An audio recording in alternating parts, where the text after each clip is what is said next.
Start చేద్దామా? ఏ,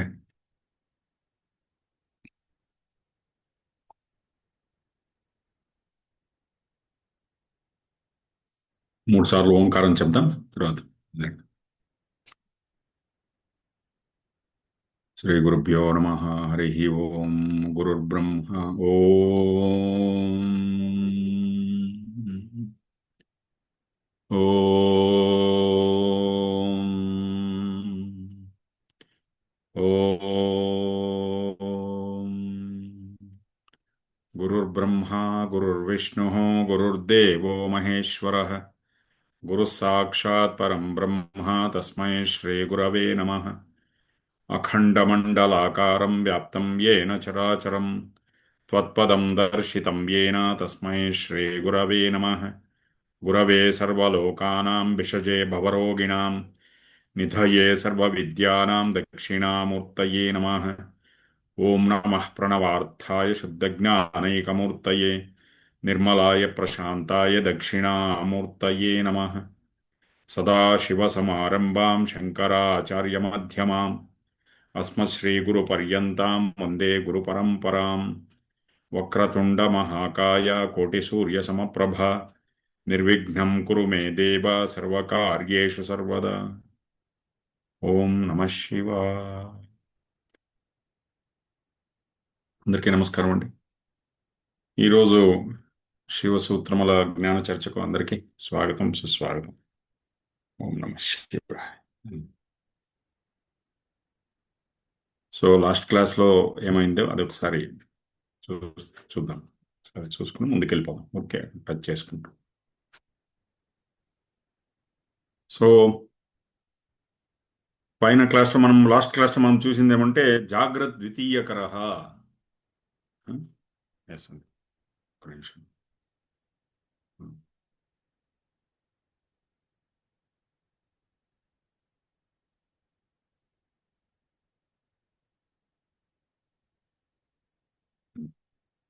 జాగ్రత్త ద్వితీయకర.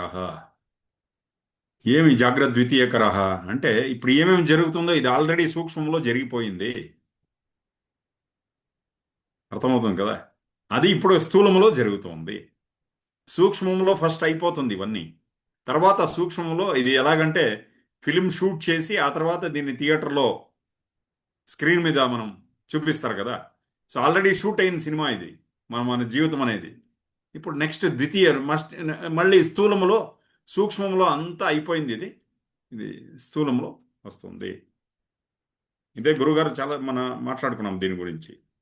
తర్వాత ఆ, జాగ్రత్త ద్వితీయకర నర్తక ఆత్మ. ఓకే. సో ఆ, రకరకాలైన భావోద్వేగాలు వస్తున్నాయి మనలో.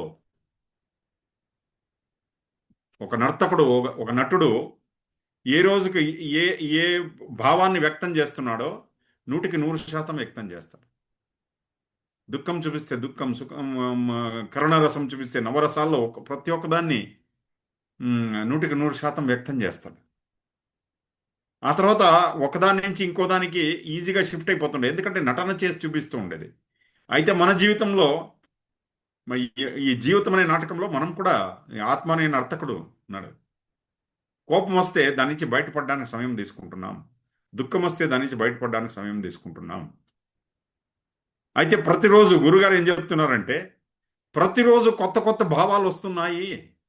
15 రోజులు వెనక జరిగిపోయిన భావోద్వేగాల్ని మళ్ళీ తల్లో పెట్టుకుంటున్నాం. దానిపైన ఈ రోజు వచ్చిన కొత్త భావాలని మనం చూడట్లేదు. అర్థమవుతుంది కదా? అందుకే నర్తక ఆత్మ అని చెప్పారు. తర్వాత ఇంకోటి నెక్స్ట్ ఏమిటి? రంగోంతర ఆత్మ. ఇవన్నీ ఎక్కడ జరుగుతున్నాయి? ఒక రంగమంచం అంటే ఈ వేదిక, నాటక వేదిక ఎక్కడుంది? బయట ఎక్కడో లేదు, మన లోపలే జరుగుతుంది. అంతరాత్మే వేదిక, దాని లోపల ఇవన్నీ జరుగుతున్నాయి. రంగోంతరాత్మ. ఇది ఇదొకటి చెప్పారు. నెక్స్ట్ ఆ తర్వాత ధీవశాత్ సత్వసిద్ధి. బుద్ధిని వశంలో తీసుకోండి. ఆ? బుద్ధిని ఒక్క నిమిషం, జస్ట్ 1 minute.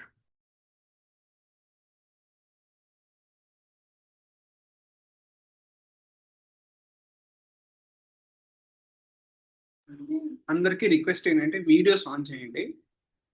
ఇది బాగుండదు. వీడియోస్ అందరం ఆన్ చేస్తేనే మేము. ఓం నమ శివాయ. Thank you. నెక్స్ట్ సూత్రం ఏంటి? దీవశాత్ సత్వ సిద్ధి. అంటే బుద్ధిని వశము చేసుకునే దాని నుంచి అధ్యాత్మ జ్ఞానం కలుగుతుంది. ఏం చెప్తున్నారు గురుగారు? ఏ వ్యక్తి గురించి ఒక ధారణ తీసుకోకండి. ఈ వ్యక్తి మంచివాడు, చెడ్డవాడు, మోసగాడు అంటే, ఎందుకంటే ఆ పరిస్థితిలో అతను అలా ఉన్నాడు, నెక్స్ట్ మూమెంట్లో అలా ఉండకపోవచ్చు. ఎంత దురాచారి అయినా నా స్మరణ చేస్తే అతని జీవితం మారిపోతుంది అని భగవద్గీతలో కృష్ణుడు చెప్తాడు. సో అందుకోసం ఆ, సత్వం అంటే ఏమిటి? ఇప్పుడు ఈ క్షణంలో ఎవరు ఎలాగున్నారో అలాగే తీసుకోవడం. అర్థమవుతుంది కదా? వాళ్ళు ఎలా ఉన్నారో అలాగే స్వీకరించడము. వెనక క్షణం కాదు, వర్తమాన క్షణంలో అతను ఎలా ఉన్నాడో అలాగే. అప్పుడు సత్వసిద్ధి కలుగుతుంది. ఎవరిని ఇలాగనే నిర్ణయించకండి. ఎందుకంటే ప్రతి క్షణము మనుషులు మారుతున్నారు, వాళ్ళ భావనలు మారుతున్నాయి, వ్యక్తిత్వం మారుతుంది, అంత మారిపోతుంది. ధీవశాత్ సత్వసిద్ధి. నెక్స్ట్ సూత్రం ఏమిటి? మనం చూసింది లాస్ట్ టైం. సిద్ధ స్వతంత్ర భావ. సిద్ధ పురుషుడు, ఎన్లైటన్ అయిన వాళ్ళ లోపల నుంచి అనంతమైన స్వతంత్రాన్ని అనుభవిస్తుంటారు. మనకు లోపల ఏదో ఒక బంధనం, ఒక ఉమ్, అంటే మనసు చిక్కు వేసుకుంది. చిన్న చిన్న చిన్న చిన్న రిలేషన్షిప్లో చిక్కు వేసుకుంది. ద్వేషమో లేకపోతే కోపమో, ఎవరిపైన కోపమో, ఏదో ఒకటి దుఃఖంలో చిక్కు వేసుకుంది. అయితే సిద్ధ పురుషులు అలా కాదు. వాళ్ళు దీన్ని అన్నింటినీ అధిగమించి ముందుకెళ్ళిపోయారు. అందుకే వాళ్ళకి స్వతంత్రమైన ఒక భావన. అందుకే దానికి ఎగ్జాంపుల్ కూడా చెప్పారు. ఒక జైలర్ ఎలా ఉంటాడు, ఖైదీ ఎలా ఉంటాడు. జైలర్ కూడా జైల్లోనే ఉంటాడు, ఖైదీను జైల్లోనే ఉంటాడు. ఖైదీ నేను క- మా నేను ఖైదీ అని ఆ ఒక్క మనస్థితిలో ఉంటాడు. జైలర్ అలా కాదు. ఈ ఒక్క ఎగ్జాంపుల్ కూడా చెప్పారు గురువు గారు. సిద్ధ స్వతంత్ర భావ ప్రేక్షక ఇంద్రియాణి. ఇంద్రియాలన్నీ ఏమేం జరుగుతున్నాయో మన జీవితాల్లో అవన్నీ చూస్తూ ఉంది. అన్ని భావోద్వేగాలను చూస్తూ ఉంది. దుఃఖమా, సుఖమా, సంతోషమా, అన్ని నవరసాలను చూస్తూ ఉంది. లోపల కూడా ఏమో జరుగుతుంది కదా మన లోపల. బయట జరిగే డ్రామా అంతా చూస్తూ ఉంటుంది, లోపల జరిగేది కూడా చూస్తూ ఉంటుంది. అయితే ఒక్కొక్కసారి ఇంద్రియాలు కూడా దుఃఖానికి లోబడితే అలసిపోతుంది. అందుకే గురుగారు ఏం చెప్పారంటే, ఈ ఇంద్రియాలు అన్నిటికీ ప్రేక్షకుడిగా చూస్తుంది. దాని నుంచి బయటపడాలి అది. ఓకే. అందుకే అంతా ఒక నాటకం లాగా చూడండి. జీవితంలో నవరసం ఉంది అని చెప్తున్నాం. ఓకే. సో ఇప్పుడు అది లాస్ట్ క్లాస్లో మనం చూసింది. ఇప్పుడు ఈ రోజు క్లాస్ ఏమంటే, ఈ రోజు మనం శివసూత్రంలో ఏమంటే సుఖ సంపూర్ణం అనేది ఈ రోజు ఒక సబ్జెక్ట్ అన్నమాట. ఏమి సుఖ సంపూర్ణము అంటే, ఒక్క నిమిషం.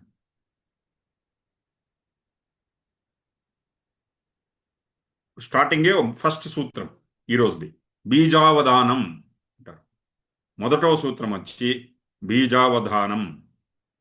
బీజావధానం అంటే ఎటువంటి బీజముని నువ్వు ధారణ చేసుకున్నావు.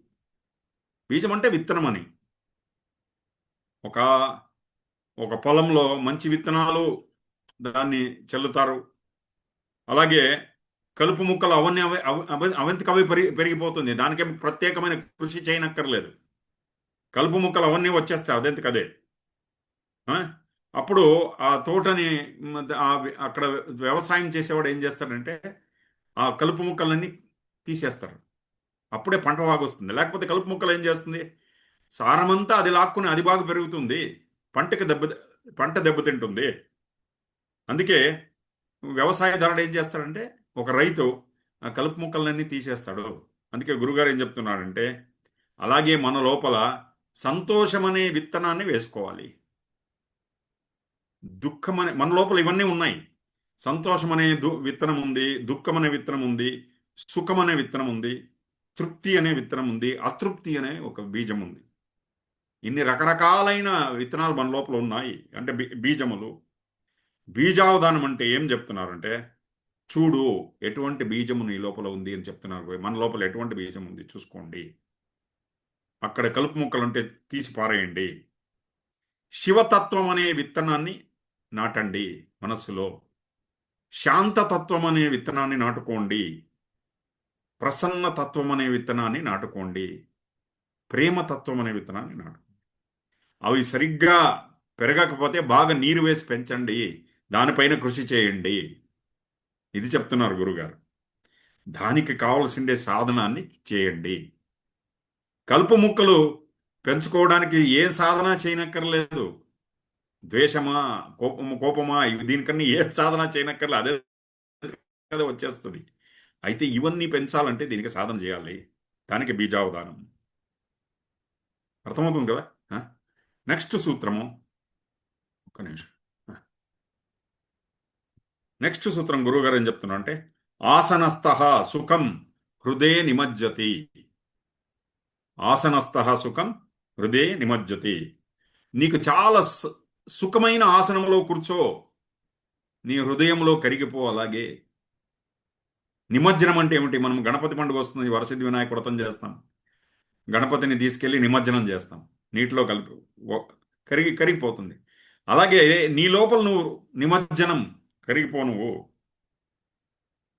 ఓకే. వేరే ఇంకే యాక్టివిటీస్లో మనం మ్, దాంట్లో పనిచేసినా కూడా సుఖం అనే అనుభవం దొరకదు. మనలో మనం విశ్రాంతి చేసినప్పుడే ఈ సుఖం దొరకదు. విశ్రాంతి అంటే మళ్ళీ పడక మీద పడుకుని నిద్రపోవడం కాదు, అదొక రకమైన విశ్రాంతి లేదని కాదు. ఎరుకతో చేసే విశ్రాంతి గురించి చెప్తున్నారు గురుగారు. ధ్యానమే ఎరుకతో చేసేటువంటి విశ్రాంతి. ఓకే. లేకపోతే మన జీవితం అంతా ఏం చేస్తామంటే సుఖం ఒక కోరికలోనే జీవితాన్ని నెట్టేస్తూ ఉంటాం. నిజంగా సుఖం వస్తే దాన్ని అనుభవించేది కూడా లే, అప్పుడు ఎరుక అనేది ఉండదు మనకు. ఆ? ఎప్పుడు సుఖాన్ని అనుభవించమో జీవితంలో తృప్తి అనేది ఉండదు.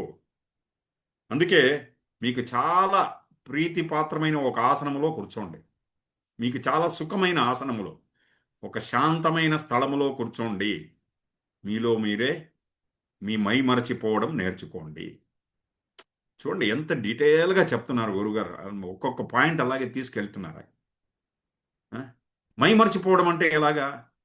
ఇప్పుడు మీరు సినిమాకి వెళ్ళి చూడండి, థియేటర్కి వెళ్ళినప్పుడు చేతిలో కాదు, వాళ్ళకి బాల్కనీనో ఎక్కడో సీట్ ఇచ్చేసి ఉంటారు. వాళ్ళు వయసు అయిపోయి ఉంటుంది, 60 సంవత్సరాలు 60 సంవత్సరాలు. చేతులు పట్టుకుని ఇలా కుంటుకుంటూ దేక్కుంటూ వాళ్ళు అలా బాల్కనీలోకి తీసుకొస్తారు వయసు అయిన వాళ్ళని. తీసుకొచ్చి సీట్లో కూర్చుని పెడితే వాళ్ళకి ఒళ్ళంతా నొప్పులే. అయితే ఆ 3 గంటల సేపు ఆ నొప్పులు ఎక్కడ పోతాయో దేవుడికే ఎరక. ఓం నమ శివాయ. అర్థమవుతుంది అంటే ఆ సినిమా చూస్తూ చూస్తూ సినిమాలో మగ్నమైపోయారు, సినిమాలో నిమగ్నాలు అయిపోయాము. ఎప్పుడు సినిమాలో నిమగ్నం అయిపోయామో అప్పుడు ఆ, ఈ ఒళ్ళు చేతులు కాళ్ళు నొప్పులన్నీ అవన్నీ తెలియదు, అప్పుడు మర్చిపోతాం అన్నమాట. మన లోపల మనము మగ్నులవ్వడం అంటే దీన్నే. ఓకే. సుఖం అనేది ఎక్కడుంది? బయట లేదు. బయట నుంచి వచ్చినట్టు అట్లా అనిపిస్తుంది అంతే. నిజమైన సుఖం అనేది అనుభవం, మన మన లోపల మన స్వభావం, మన చైతన్యంలో ఉంది. అర్థమవుతుంది కదా. అందుకే గురుగారు చెప్తున్నారు, ఆసనస్థ సుఖం హృదయ నిమజ్జతి. నీ మనస్సు అనే సరోవరములో విశ్రమించు. ఓకే. సో లేకపోతే ఏం చేస్తాం? బెంగళూరుకు పోతే సుఖం దొరుకుతుంది, హిమాలయాలకు పోతే దొరుకుతుంది, కాశ్మీర్కి పోతే దొరుకుతుంది, సిమ్లాకి పోతే దొరుకుతుంది, ఆ? అక్కడ మంచి మంచు కొండలు చూస్తే దొరుకుతుంది అని కలగంటూ ఉంటాం. అక్కడికి కూడా వెళ్తాం. ఓకే. మళ్ళీ అక్కడ ఉండేవాళ్ళ పరిస్థితి ఏంటి? శాశ్వతంగా అక్కడే ఉంటారు కదా. ఇప్పుడు ఊటీలో ఉండేవాళ్ళు, కొడైకెనాల్లో ఉండేవాళ్ళు, వాళ్ళు సుఖంగా ఉన్నారా? వాళ్ళు ఓం నమః శివాయ. సో ఏదో ఒక అనివార్యత నుంచి వాళ్ళు అక్కడే ఉంటున్నారు. ఆ? ఇంకొక చూడాలి, ఏదైనా పాతది వదిలేసి కొత్తదనాన్ని పట్టుకుంటాం చూడండి, ఆ కొత్తది కొన్ని రోజులు సుఖాన్ని ఇస్తుంది. పాతది వదిలేసి కొత్తది పట్టుకుంటాం చూడండి, అప్పుడు అది కొద్ది రోజులు సుఖం ఇస్తుంది. ఎప్పటి వరకు? ఇంకొక కొత్తదాన్ని పట్టుకునే వరకు. అర్థమవుతుంది కదా. ఆ? ఇంకొక కొత్తదనాన్ని పట్టుకునే వరకు అది సుఖం ఇస్తుంది. ఆ తర్వాత దానికి అడ్జస్ట్ అయిపోతే దాంట్లో కూడా సుఖం లేదు. ఆ? సో ఇది గురుగారు చెప్తున్నారు. అందుకే ఆసనస్థ సుఖం హృదయ నిమజ్జతి. ఆసనంలో కూర్చోండి, హృదయంలో అలాగే కరిగిపోండి. హృదయంలో కొన్ని ప్రేమ అనే సంవేదనలు కలుగుతుంది. ఏ సంవేదన మీకు చాలా ప్రియమైన సంవేదనలు కలుగుతుంటాయి. ఎవరో ఒకరిని గురించి, మీకు చాలా ఇష్టమైన వాళ్ళ గురించి ఆలోచించినప్పుడు ఒక సంవేదన కలుగుతుంది. మీకు చాలా ఇష్టమైన దైవాన్ని గురించి, మీకేదో ఇష్టదైవం, శివుడు అంటే ఇష్టము, నారాయణుడు అంటే ఇష్టము. కొంతమందికి వెంకటేశ్వర స్వామి అంటే తెలుసుకుంటేనే వాళ్ళు సమాధికి వెళ్ళిపోతారు కాబట్టి అలా ఉంటుంది. సో అలా అప్పుడు ఏం చేస్తారంటే ఆ ఒక్క లోపల కలుగుతుంది కదా ఆ సంవేదనను పట్టుకోండి. గురుగారు ఏం చెప్తారంటే మనం ఏదైనా ఒక వస్తువు గురించి ఆలోచిస్తాం చూడండి, అప్పుడు కలిగేటువంటి సంవేదనని వదిలేస్తాము, వస్తువును పట్టుకుంటాం. లేకపోతే ఏదైనా వ్యక్తి గురించి ఆలోచించినప్పుడు ఆ లోపల కలిగేటువంటి సంవేదన ఉంది చూడండి, దాన్ని వదిలేస్తాము, ఆ వ్యక్తిని పట్టుకుంటాం. గురుగారు ఏం చెప్తున్నారంటే వ్యక్తిని వదిలేయండి, ఆ సంవేదన పట్టుకోండి. అది మిమ్మల్ని సుఖం వైపు, లోపల అంతఃసుఖం వైపు తీసుకెళ్తుంది. అర్థమవుతుంది కదా. ఇది అప్పుడు ఆ విత్తనం, సుఖం అనే విత్తనం బాగా పెరుగుతుందన్నమాట. ఇది చెప్తున్నారు గురుగారు. నెక్స్ట్ సూత్రం, స్వమాత్ర నిర్మాణమాపాదయతి. నెక్స్ట్ సూత్రం వచ్చి స్వమాత్ర నిర్మాణమాపాదయతి. మనలో ఉన్న చైతన్యాన్ని మనమే పెంచుకోవాలి, ఇంకొకరు పెంచరు. మనమే ప్రయత్నించి పెంచుకోవాలి. మనకు మన సుఖానికి దుఃఖానికి మనమే కారణం ఉంటాము. ప్రతి ఒక్కరూ వాళ్ళ వాళ్ళ సుఖం పెంచుకోవడానికి, లేకపోతే తగ్గించుకోవడానికి, పెంచుకోవడానికి తగ్గించుకోవడానికి వాళ్ళే కారణమై ఉంటారు.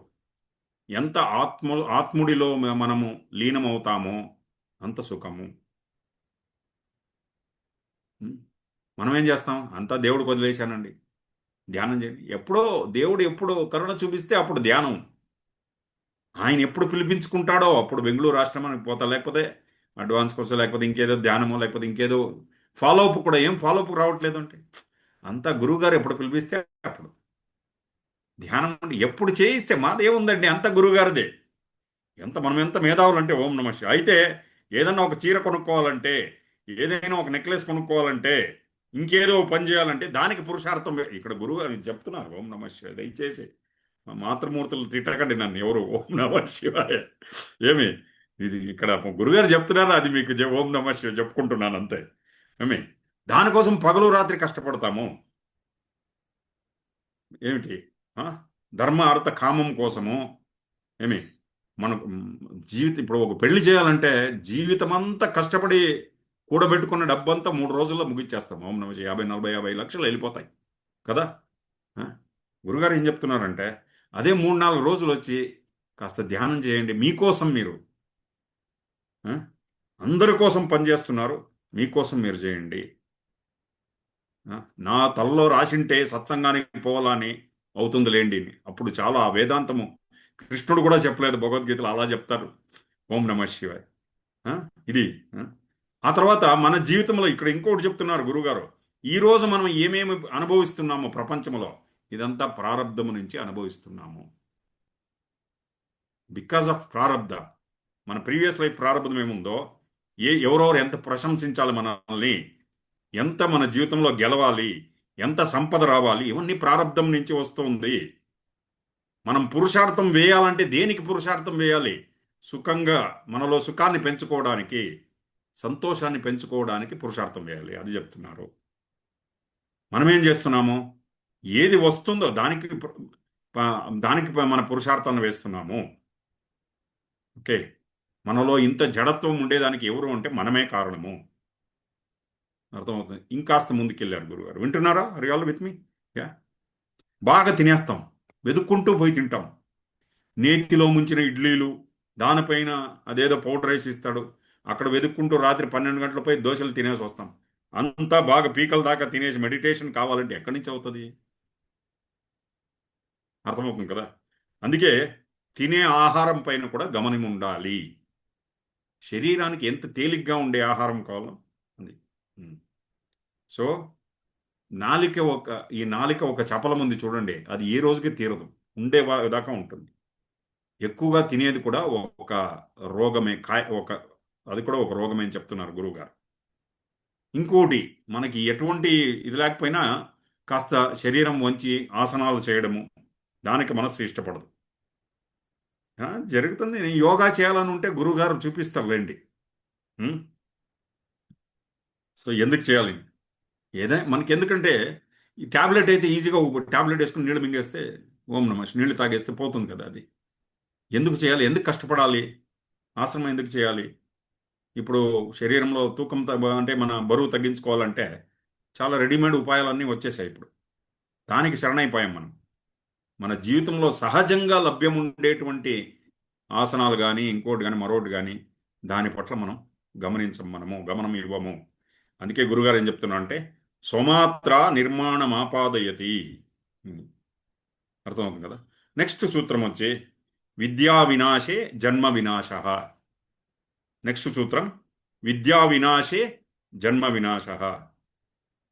ఏమి విద్యా అవినాశే, యాక్చువల్లీ ఇది అది విద్యా అవినాశే జన్మ వినాశ.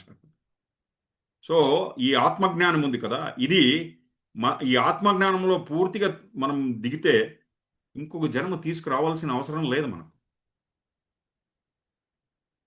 చుట్టూ చనిపోతూ ఉంటారు అందరూ. అయ్యో పాపం చనిపోయాడు అంటాం మనం. మనము ఒకరోజు మన నంబర్ కూడా వస్తుంది. ఆ ఒక్క ఎరుక మనకు లేదు. ఓకే. ఆ తర్వాత ఎవరేమన్నా అన్నా దాన్నే పట్టుకోవడము.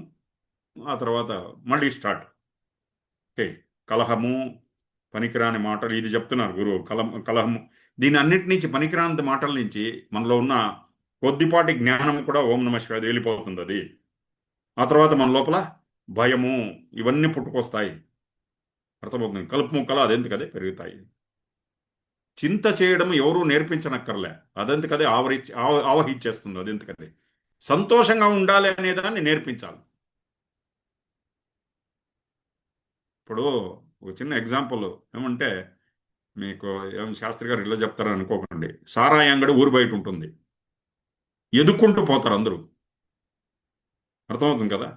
అంతా ఎదుక్కుని పోయి తాగేస్తారు అక్కడ. పాల ప్యాకెట్ మాత్రం ఇంటి వాకిలికే వేయాలి. అంటే గురుగారు ఏం చెప్తున్నా అంటే మంచిది ఇంటింటికి తీసుకెళ్ళు. సంతోషం అనేది మనమే పెంచుకోవాలి. దుఃఖం మిగిలిందంతా అందరూ వెతుక్కుని పోయి చేస్తారు. ఓం నమ శివాయ్.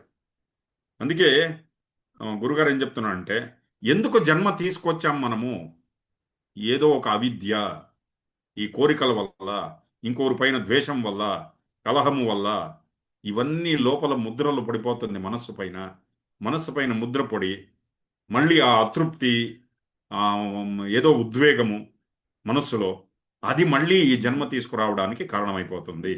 అందుకే ఏం చెప్తున్నారంటే విద్యా అవినాశి, విద్యా వినాశే జన్మ వినాశ.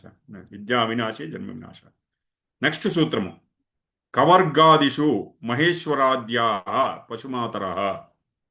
కవర్గాదిషు మహేశ్వర్యాద్యా పశుమాతర. ఇప్పుడు కవర్గాదిషు అంటే మనము ఈ తెలుగు, మనము మన అక్షరమాలు తీసుకుంటే కవర్గము, చవర్గము, పవర్గము అవన్నీ ఉన్నాయి కదా. కాకా గాగాజ్ఞ, చాచా జాజాన్య, పాపా బాబా మా ఎరాల, ఇవన్నీ ఉన్నాయి కదా. ఇవన్నీ ఈశ్వరుని డమరుముఖంలో నుంచి వచ్చిందే, శివుడి డమరుకంలో నుంచి వచ్చిందే ఇవంతా. ఆయన తాండవం చేసినప్పుడు ఆ డమరుకం చేసినప్పుడు ఒక్కొక్క అక్షరం వెలువడింది దాని లోపల నుంచి. శివసూత్రాలు మనకు అకారాది క్షకారాంతం అంతా ఇచ్చింది ఆయనే, పరమేశ్వరుడే ఇచ్చింది మనకు. ఈ మంత్రాల్లో దేవతలకు ఉపయోగించేటువంటి అక్షరాలన్నీ ఇవే. అమ్మ అనే దానికి ఎందుకు అంత శక్తి అంటే అదొక మంత్రము. అమ్మ అనేది ఒక మంత్రము. అర్థమవుతుంది కదా. ఒక్కొక్క అక్షరము కూడా మంత్రమే. మనం తెలుగులో మనం నేర్చుకున్నాం కదా, అకారాది క్షకారాంతి అక్కడి వరకు అవన్నీ మంత్రాలే అవే. అందుకే అంత శక్తి, ఒక్కొక్క మాటలో కూడా అంత శక్తి ఉంటుంది దాంట్లో. అయితే ఈ మంత్రాలు ఉన్నాయి కదా, మంత్రాలు, మనం చేసే పూజలు, దీనికి పరిమితమైన శక్తి ఉంటుంది, అనంతమైన శక్తి ఉండదు. ఇప్పుడు మనం ఏదో దాన ధర్మాలు చేస్తాం, దానికి కూడా పరిమితమైన ఒక ఫలమే. ఏమి 1,00,000 సంవత్సరాలకి మనం ఆ పుణ్యాన్ని భోగించలేము. అర్థమవుతుందా? ఆ? సో దానికంత పరిమితమైన ఒక ఫలం ఉంటుంది. అయితే చెడ్డ పని చేసినా కూడా దానికి కూడా అలాగే ఫలం ఉంటుంది. అలాగే అయితే అనంతమైన ఒక శక్తి దేంట్లో అనుభవించగలమంటే చైతన్యము, లోతైన ధ్యానము. మళ్ళీ అక్కడికే చెప్తా. సాధనలో ఉత్కృష్టమైనది ఏమంటే మెడిటేషన్. సాధన అంటేనే మెడిటేషన్. మనస్సును ఈ క్షణంలోకి తీసుకొచ్చి ప్రతిష్టాపించడము. పతంజలి యోగ సూత్రంలో చెప్తారు. పతంజలి యోగ సూత్రం ఏం చెప్తారంటే సాధన అంటే ఏమిటి? మనస్సును ఈ క్షణంలో తీసుకువచ్చి ప్రతిష్టాపన చేయడమే సాధన, వర్తమాన క్షణంలో. అర్థమవుతుంది కదా. కవర్గాదిషు మహేశ్వరాద్యా పశుమాతర. ఓకే. ఆ నెక్స్ట్ సూత్రం వచ్చి త్రిషు చతుర్థ తైలవదాసేచ్యం. త్రిషు చతుర్థ తైలవదాసేచ్యం. ఏమిది చతుర్థ తైలవదాసేచ్యం? అంటే మనం ఏం చేసినా జాగృతావస్థలో చేస్తున్నాం. కళ్ళు తెరిచిన కరెక్టా? వింటున్నారా? ఇప్పుడు మనం వింటున్నారు, ఇది జాగ్రత్తావస్థ. అయితే ధ్యానములో జరిగేటువంటి అనుభవం ఉంది చూడండి, ఇది జాగ్రత్తావస్థ, స్వప్నావస్థ, సుషుప్తి, ఈ మూడు అవస్థలకు పోతుంది. ఇప్పుడు ధ్యానం చేసిన తర్వాత ఒకసారి పడుకొని నిద్రపోండి. అప్పుడు ఏం, అందుకే గురుగారు ఏం చెప్తారంటే రాత్రి పడుకొని నిద్రపోయే ముందు మీ బెడ్ పైన ఒక 15 20 నిమిషాలు కళ్ళు మూసుకుని ధ్యానం చేయండి అని చెప్తారు. లేకపోతే ఏమవుతుందంటే పనికిరాని ఆలోచనలు తలలో తిరుగుతుంటాయి, అలాగే పడుకుంటే అది స్వప్నంలాగా మారిపోతుంది. అందుకే పడుకునేటప్పుడు మనస్సు శాంతంగా చేసుకుని అలాగే పడుకోవాలి. పొద్దున్నే లేచిన వెంటనే బెడ్ పైన కూర్చుని ఒక 10 15 నిమిషాలు మెడిటేషన్ చేయండి. లేచిన వెంటనే సడన్గా కిందికి దిగేసేది కాదు. అలాగే అక్కడే మనం ఆ, సుఖాసనంలో కూర్చొని కాసేపు అలాగే కళ్ళు మూసుకుని 10 15 నిమిషాలు అలా మెడిటేషన్ చేసి తర్వాత start with the day with the meditation, end the day with meditation. ధ్యానము నుంచి ప్రారంభము చేయి, ధ్యానము నుంచి ముగించు. అర్థమవుతుందా? సో దీంట్లో ఏమవుతుంది, జాగ్రత్త, స్వప్న, సుషుప్తి, ఇది మూడు చూస్తాం మనం ధ్యానంలో. అందుకే ఉమ్, ధ్యానము చేసే దాని నుంచి మనకు కలిగేటువంటి లాభం ఏమంటే జాగ్రత్త అవస్థలో మన మనస్సులో ఏమేమి ఆలోచనలు వస్తాయో కొద్ది రోజుల ధ్యానం చేస్తూ చేస్తూ మన ఎరుక స్టార్ట్ అవుతుంది. అర్థం అనుభవిస్తున్నాం కదా. చూడండి, మన మనసులో ఎటువంటి ఆలోచనలు వస్తున్నాయో మీరు చూడొచ్చు, సాక్షిభావంతో చూడొచ్చు. అలాగే ఒక్కోసారి నిద్రపోయేటప్పుడు స్వప్నములను కూడా మీరు సాక్షిభావంతో చూడొచ్చు. చాలా సంవత్సరంలో మనం సాధన చేస్తూ చేస్తూ మనలో ఇది ఒక ఎరుక స్టార్ట్ అవుతుంది. ఒక్కొక్కసారి గాఢ నిద్రను కూడా సాక్షిభావంతో చూసేటువంటి ఒక శక్తి వస్తుంది. అర్థమవుతుంది కదా. అందుకే ఇది ఈ మూడు స్థితుల్ని ధ్యానం చేస్తే ఎలా తైలధార ఎలా వస్తుందో అలా 4 అవస్థల్ని కూడా మీరు సహజంగా అనుభవించగలరు. ఏది 4 అవస్థలు? జాగ్రత్త, స్వప్న, సుషుప్తి. ఇది 4వది తుర్య. అది అనమాట. నెక్స్ట్ మగ్న స్వచిత్తేన ప్రవిశేత్. మగ్నమైపోవడం నేర్చుకోవాలి. ఇది దగ్గర దగ్గర ఫస్ట్ చూసాం కదా మనం, ఆసనస్థ సుఖం హృదయ నిమజ్జతి, దానికి దగ్గర దగ్గర వస్తుంది ఈ సూత్రం కూడా. మీ లోపల మీరు మగ్నలైపోవడం నేర్చుకోండి, లీనమైపోవడం నేర్చుకుందాం. ఆ? మనస్సు ఎంత ప్రసన్నంగా ఉంటే అప్పుడు చాలా మన లోపల మనమే మగ్నులైపోతాం. ఒక చిన్న, ఇక్కడ కూడా గురుగారు చిన్న ఒక ఒక సంవత్సరం 2 సంవత్సరాలు, ఒక సంవత్సరం చూడండి ఆ వయసులో. ఆ? సో ఏం పని చేసినా నిమగ్నం అయిపోయి చేస్తారు చిన్నపిల్లలు. దాని లోపలే ఒక ఆనందం వాళ్ళకి. ఓకే, వాళ్ళు ఇంకోరు ఏమనుకుంటారో దాని గురించి ఆలోచించరు. ఒక్కొక్కసారి చిన్నపిల్లలు చూడండి అక్కడే మూత్ర విసర్జన చేసుకుంటారు, దాన్ని ఇలా చేతుల్లో కొట్టి కొట్టి ఒళ్ళంతా పూసుకుంటారు వాళ్ళే. చూసామా? ఇవన్నీ మనము చేసి ఉంటాము. నేలపైన దాన్నే కొట్టి కొట్టి ఒళ్ళంతా పూసుకుని దాన్ని రుచి కూడా చూసేస్తారు వాళ్ళు. వాళ్ళకి ఏది భేదభావన అనేది లేదు. ఇంకోరు నా గురించి ఏమనుకుంటున్నారు ఇలా చేస్తే అది కూడా ఆలోచించరు వాళ్ళు. ఆ తర్వాత ఆ చేసే పనికి ఏదైనా లక్ష్యం ఉంటుందా? లక్ష్యము లేదు, ఏమీ లేదు. ఎటువంటి లక్ష్యము లేని ఒక్క పని చేస్తుంది, ఎటువంటి ఉద్దేశం కూడా లేదు. ఈ ఉద్దేశము లేకుండా చేసేటువంటి పనులకు ఏమంటారంటే, ఎటువంటి లక్ష్యము లేని చేసేటువంటి పనులకే లీల అని చెప్తారు. దేవుడు చేసేటువంటి లీలలు ఉంటుంది, దానికి ఏం లక్ష్యం లేదు, ఒక ఉద్దేశం లేదు, ఆయన ఊరికే చేస్తూ ఉంటాడు అంతే ఆయన. అలాగే ఒక జ్ఞానికి ఏ లక్ష్యము లేదు, ఎటువంటి గురి లేదు అతనికి, ఆయనే లక్ష్యం. ఒక జ్ఞానికి ఆయనే లక్ష్యం. ఆయనకేం స్పెషల్ ఏదో ఒక ఇంటెన్షన్తో పనిచేసేది చేస్తూ అంతా అందరికీ మంచిది కావాలి చేసుకుంటూ పోతుంటాడు అంతే. అందుకే స్వచిత్తే మగ్న, మన ధ్యానం పూర్తిగా మగ్నలైపోవడం, మనలో మనం 100% మగ్నలైపోవడం.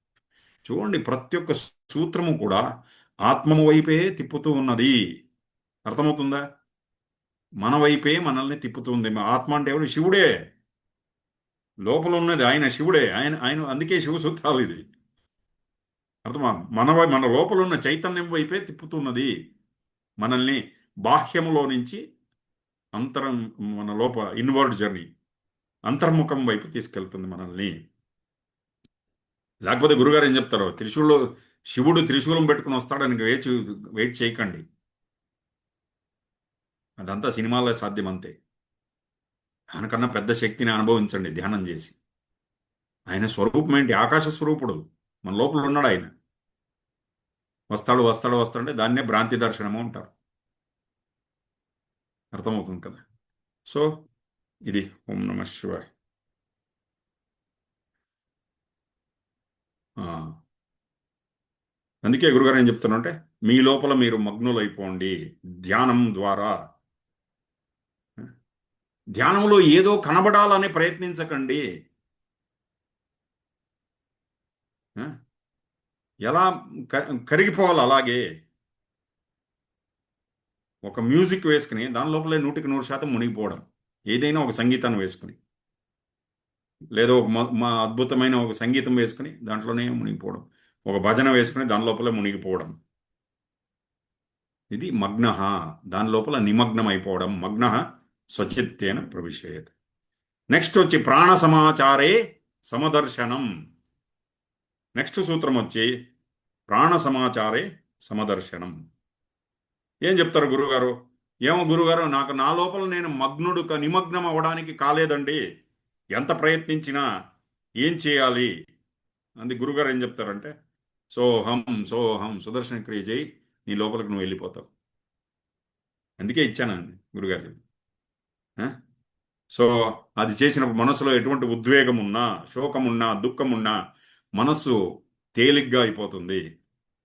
చూడండి, సుదర్శన క్రియ చేసిన వెంటనే ఏదో ఒక శక్తి లోపల దూరినట్టు అయిపోతుంది. కొత్త జీవితం లాగా కళ్ళు తెరిచినప్పుడు మీరు చూడాలి, ఏదో కొత్తగా ప్రపంచాన్ని, అదే ప్రపంచమే, ఏం మారదు.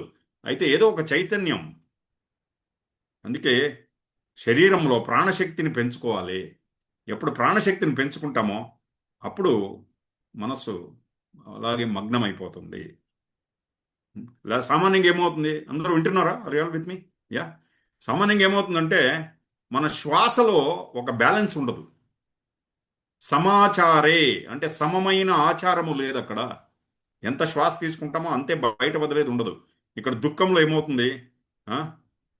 లోపలికి తీసుకునే శ్వాస తక్కువ, బయట వదిలే శ్వాస ఎక్కువ.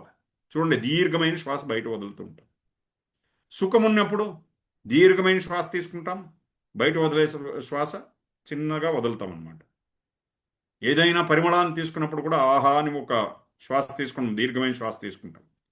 సో దుఃఖములో కానీ సుఖములో కానీ శ్వాస సమంగా సమంగా పోయి రావట్లేదు.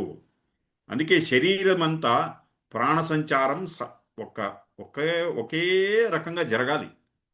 ఆ ప్రాణ సంచారం జరిగినప్పుడు అప్పుడేమవుతుందంటే ఒక మనస్సు శాంతమైపోతుంది. ఇప్పుడే ఒక 2-3 months చిన్న పాప ఉంది.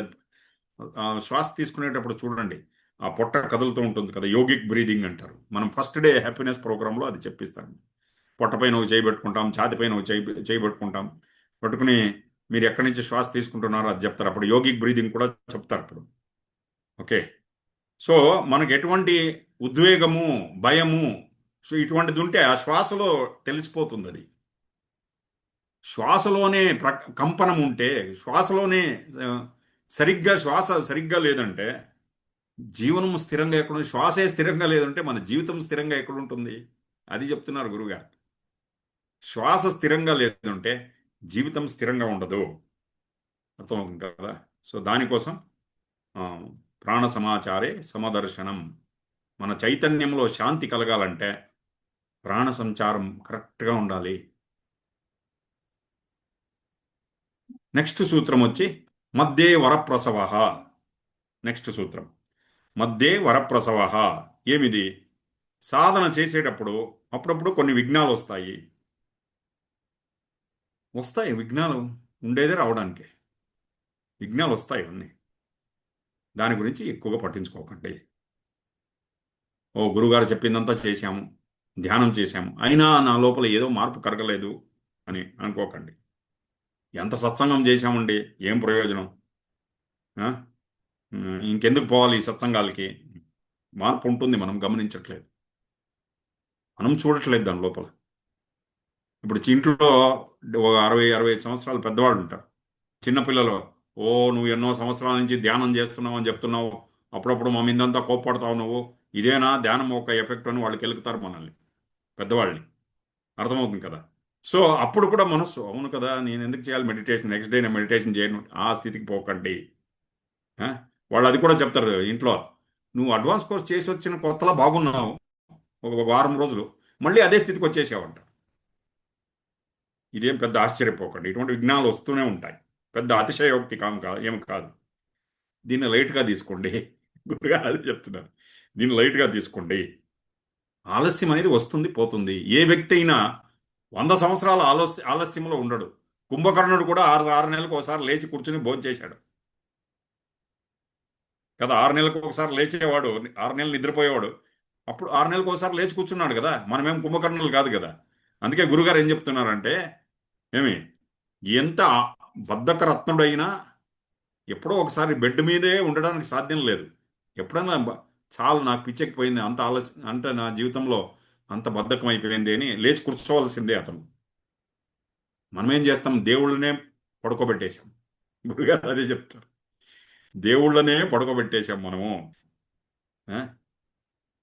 తిరుపతి వెంకటేశ్వర స్వామికి కళ్ళు కూడా కనబడకుండా అంత పెద్ద నామం పెట్టేశాం ఆయన కూడా. ఏమి, ఇక చూడండి ఇంత పెద్ద నామం కంటికి అడ్డంగా. మీరు తిరుపతికి వెళ్ళండి, అక్కడ చెప్తారు. ప్రతి లక్ష్మీవారం అంటాం కదా, గురువారం ఆ రోజు చాలా మంది చెప్పులు తొడుక్కోరు కింద తిరుపతిలో.